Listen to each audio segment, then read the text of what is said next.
একদিন বিশ্বনবী জনাবে রাসূলুল্লাহ সাল্লাল্লাহু আলাইহি ওয়াসাল্লাম এক ময়দানে খেলাধুলা করে সন্ধ্যা হয়ে গেল। বিশ্বনবী জনাবে রাসূলুল্লাহ সাল্লাল্লাহু আলাইহি ওয়াসাল্লাম আসেনা। মা আমিনা কান্না করে আর বলে, ও মক্কাবাসীরা, আমার সন্তান মুহাম্মদকে কেউ কি তোমরা দেখেছো? কেউ কি আমার সন্তানকে দেখেছো?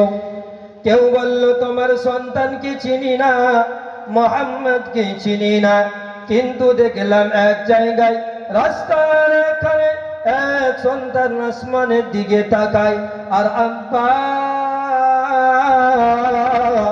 আব্বা বলে কান্না করে। কোনো মানুষের সঙ্গে কথা বলে না, অঝর নয়নে কান্না করে। মায়ের জানটা